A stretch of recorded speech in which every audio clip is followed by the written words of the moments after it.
नमस्कार, देख रहे हैं मधेपुरा लाइव न्यूज। इस टाइम रामकृष्ण विद्या मंदिर में है और सर से जानने की कोशिश करेंगे किस तरीके से आपने स्कूल की स्थापना की, क्या उद्देश्य था और किस तरीके से पिछड़ा छात्रों को आगे बढ़ा रहे हैं, किस तरीके से गरीब के बच्चे भी आगे बढ़ रहे हैं।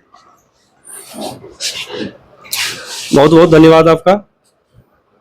असल में आपका प्रश्न था विद्यालय की स्थापना हमने क्यों किया, उद्देश्य क्या था। प्रत्येक शहर में बहुत ऐसे गार्जियंस होते हैं जिसके पास संसाधन की कमी होती है, उनके पास ऐसी व्यवस्था नहीं होती है कि जिससे उसको उच्च शिक्षा मिल सके। और बड़े स्कूल में नामांकन से लेकर के अन्य जो भी सुविधाएं होती है उसके लिए उसके पास पर्याप्त राशि नहीं होती है, जिसके चलते अपने विद्यालय का निर्माण हमने 2017 में किया था। वैसे तो इसका स्थापना 2016 में ही हुआ, लेकिन 2017 से ये विद्यालय चल रहा है। अभी 17 से लेकर के 19 तक विद्यालय अच्छा रहा। फिर हम लोगों के साथ एक आपदा आई जिसको कोरोना कहा जाता है। कोरोना में लगभग विद्यालय सब बंद होने के कगार पर हो गया। हम लोगों का एक ऐसा सोच ही था जिसके चलते फिर कोरोना के बाद जो विद्यालय का जो पुनर्स्थापित किए, उसमें गार्जियंस का बहुत बड़ा सपोर्ट रहा। और हम लोग प्रयास करते हैं कि इतना मेहनत करें कि गार्जियन हम लोगों के साथ रहे।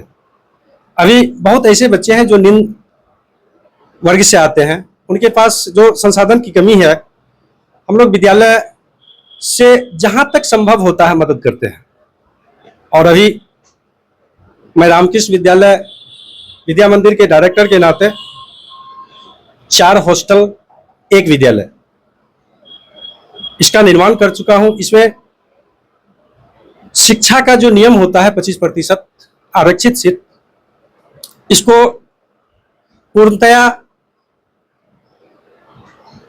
लागू करते हैं, जिसमें निम्न वर्ग के बच्चे अच्छी शिक्षा ले पाते हैं। अच्छा, आपने स्कूल तो देखे जैसे हर जगह मधेपुरा में लगभग सभी गलियों में, सभी सड़कों पर है, लेकिन जो शिक्षा की गुणवत्ता है, कैसे ध्यान रखते हैं, शिक्षा की जो क्वालिटी है किस तरीके से ध्यान रखते हैं, कैसा रिजल्ट आता है। शिक्षा की गुणवत्ता के लिए हम लोग सबसे पहले बच्चे को प्रोत्साहित करते हैं कि किस स्तर से पढ़ाई करनी है। बच्चे को मोटिवेट ऐसे करते हैं कि खेल खेल में पढ़ाई करवाते हैं और बच्चा को भी बोझ नहीं लगता है। और अपने यहाँ जो भी शिक्षक हैं, शिक्षिकाएं हैं, वह कंप्लीट विद्यालय के प्रति समर्पित है। अपना जितना अहम योगदान होता है वह विद्यालय के प्रति देते हैं। शिक्षा तभी बेहतर होगा जब शिक्षक होंगे आपके पास। तो कैसे शिक्षक है, किस तरीके से आप लोग उसको जॉब देते हैं, हायर करते हैं, क्या चेक करते हैं उसमें। खास करके अपने शहर में कुछ ऐसे विद्यालय होते हैं भी जहां के खुद डायरेक्टर या प्रिंसिपल वेल कैपेबल नहीं है, उनके पास शिक्षा की कमी है। अभी बेरोजगारी का इतना दौर है, इसमें बहुत अच्छे अच्छे छात्र बेरोजगार हैं। कोई बीटेक है, कोई एमटेक है, कोई एमएससी है। तो इस माने में कहीं भी मेरे यहाँ क्या किसी भी विद्यालय में बेरोजगारी के चलते ढेर ऐसे बेरोजगार छात्र हैं जो आते रहते हैं। तो हम लोग खास करके उसका पहले तो बच्चे के बीच में जाकर के उनसे परिचय करवाते हैं, उनका डेमो क्लास होता है। फिर उनसे जो जानकारी हासिल करनी चाहिए, पढ़ाने का एक तरीका होता है, पढ़ाने के साथ साथ टीचर को ट्रेंड होना चाहिए। ट्रेनिंग सिखलाता है कि बच्चे को कैसे पढ़ाया जाए। तो हम लोग अक्सर ऐसा करते हैं कि जो भी ट्रेंड टीचर है, जिनमें ये एबिलिटी होती है कि वह बच्चों के बीच अपनी बात को अच्छी से रख सके, तो ऐसे शिक्षक को रखते हैं। बच्चे यहाँ पे जैसे जितने भी रहते हैं उनको हॉस्टल की भी सुविधा, जैसे कि आपने कहा कि किस तरीके से हॉस्टल की सुविधा मिलती है, कैसे बच्चे का केयरिंग करते हैं, किस तरीके से बच्चों की सुरक्षा पे ध्यान देते हैं, मील में क्या क्या मिल सकता है, ब्रेकफास्ट, डिनर, लंच टाइम कितने टाइम का मिल रहता है। खास करके जहाँ तक छात्रावास की बात है, जो भी पेरेंट्स आते हैं तो पहले तो उस बच्चे का कोई बाप होता है या पिताजी होते हैं, कोई उनकी माँ होती है। हम लोग जो भी यहाँ हॉस्टल टीचर हैं, खास करके मेरी वाइफ भी यहाँ रहती है, तो हम लोग उस बच्चे को माँ और ऐसा कहा जाए घर के सदस्यों की कमी नहीं होने देते हैं। और जहाँ तक संसाधन की बात है तो कम संसाधन में अच्छा व्यवस्था देते हैं। मीनू की बात है तो हम लोग भोजन ऐसा देते हैं कि जो बच्चे को हर तरह से संतुलित करे, पौष्टिक आहार देते हैं और बच्चा भी खुश रहता है। जहाँ तक सवाल है अच्छा भोजन अगर नहीं देंगे तो फिर बच्चा का ग्रो कैसे होगा। बच्चा का